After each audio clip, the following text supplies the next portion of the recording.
வணக்கம்.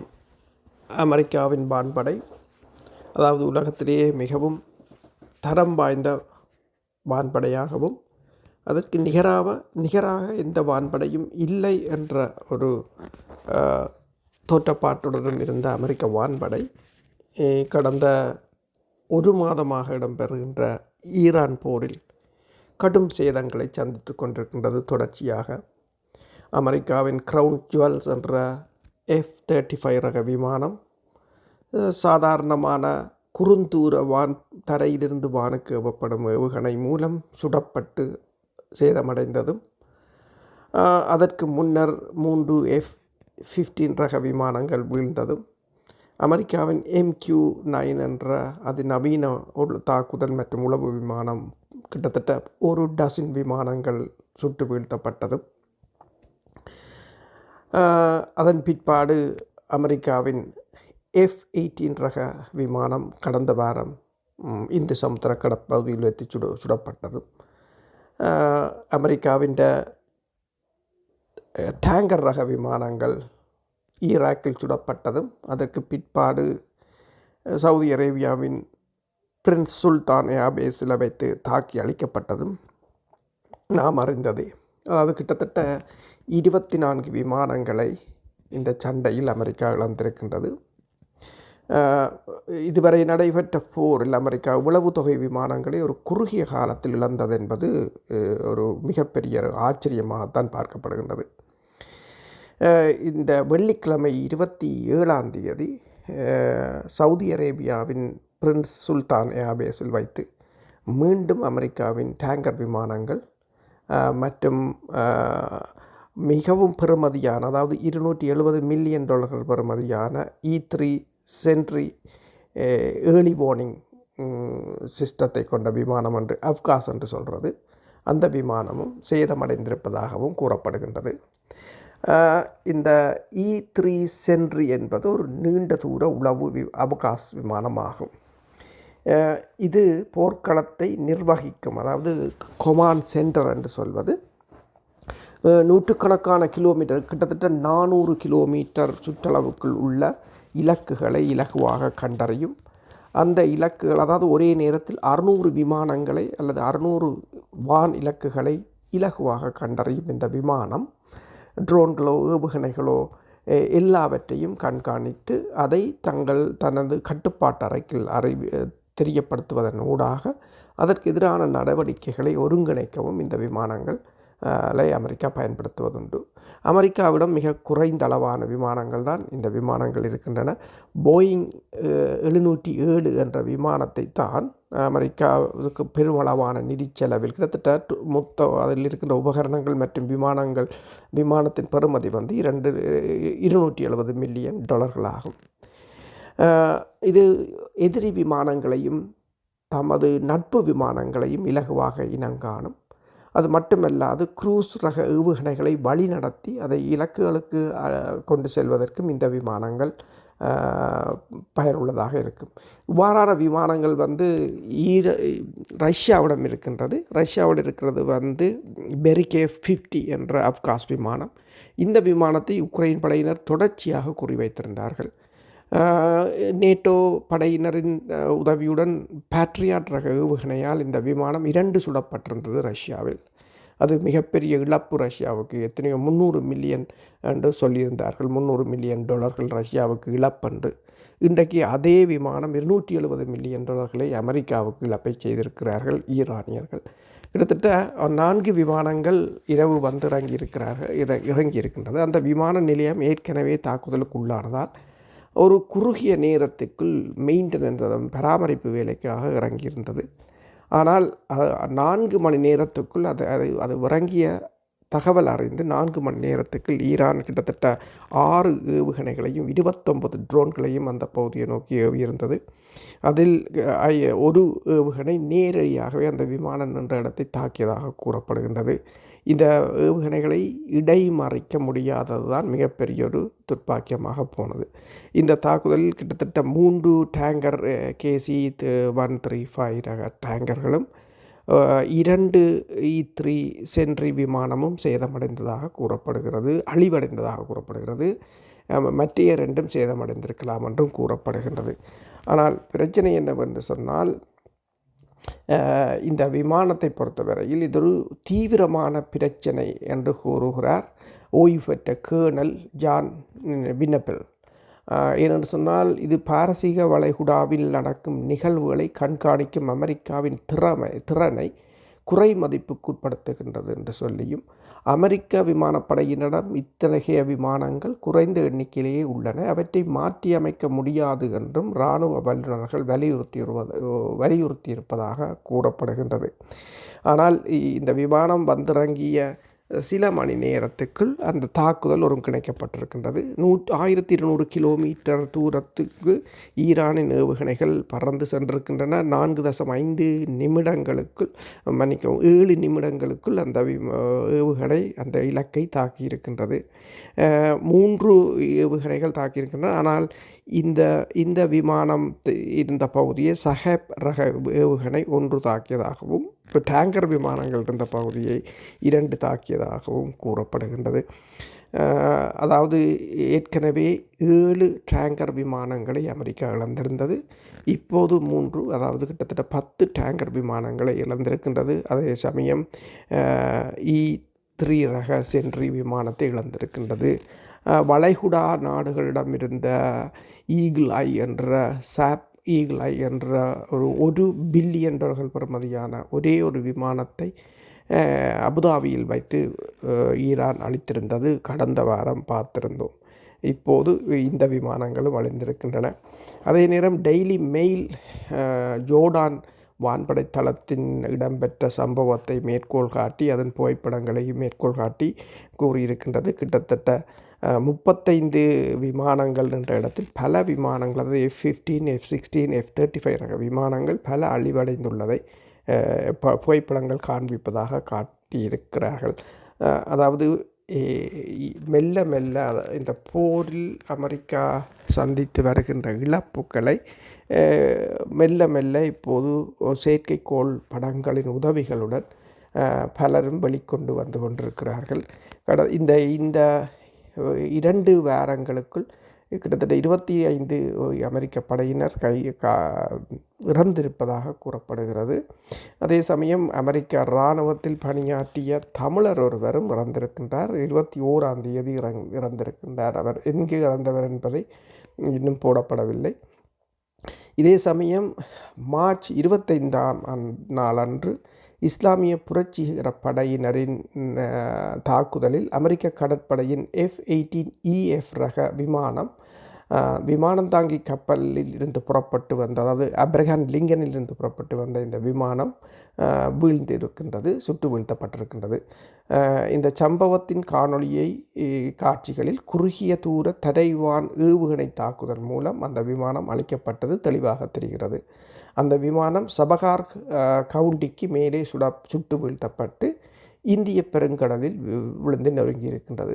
இந்திய பெருங்கடலில் தான் அதிக அளவிலான அமெரிக்க கடற்படையின் பெருமளவான படையினர் குவிக்கப்பட்டிருக்கின்ற அந்த கடற்பகுதியில் விழுந்திருக்கின்றது. இது F-18 என்பது கடற்படையினருக்குரிய விமானம். அமெரிக்காவின் F-18 சூப்பர்குனட் என்று சொல்கிறது.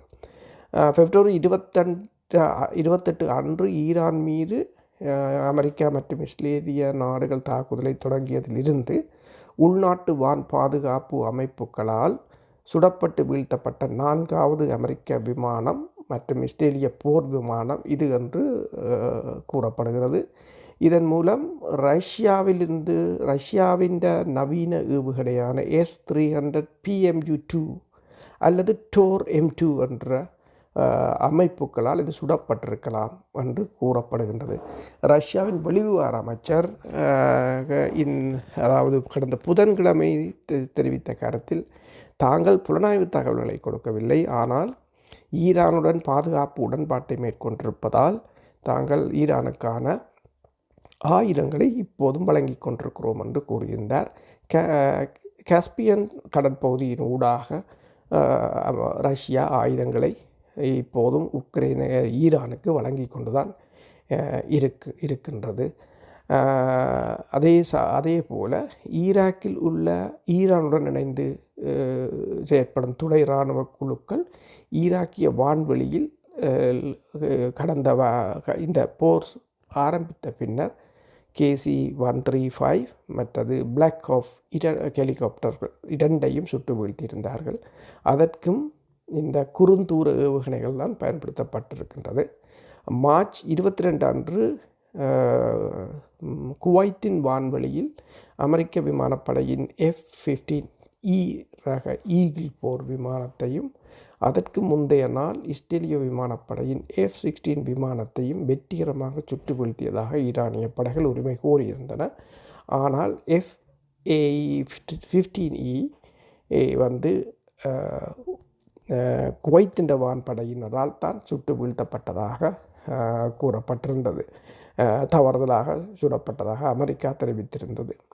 அதே சமயம் மார்ச் 20 அன்று ஈரானின் மத்திய வான்வெளியில் இஸ்ரேலிய F-16 ஃபைட்டிங் பால்கன் விமானத்தை விமானப்படை இஸ்லாமிய புரட்சிகர காவல் படையின் கட்டளை பிரிவு சுட்டு வீழ்த்தியதாக அறிவித்திருந்தது. மார்ச் 19 அன்று அமெரிக்க விமானப்படையின் F-35 ரக 5ஆம் தலைமுறை போர் விமானம் மீதும் வெற்றிகரமாக தாக்குதலை நடத்தியிருந்தார்கள். இந்த தாக்குதலில் விமானிக்கு சிதறல் காயங்கள் ஏற்பட்டதாகவும் விமானத்துக்கு சேதம், அதாவது அதன் விமானத்தின் எரிபொருள் தாங்கி சேதமடைந்ததாகவும் கூறப்பட்டிருந்தது.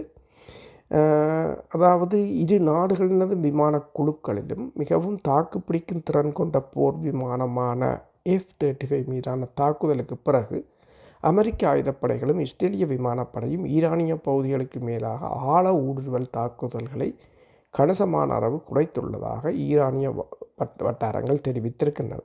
ஆனால் இன்றும் ஈரான் மீது ஈரான் பல்கலைக்கழகம் தாக்கப்பட்டிருக்கின்றது.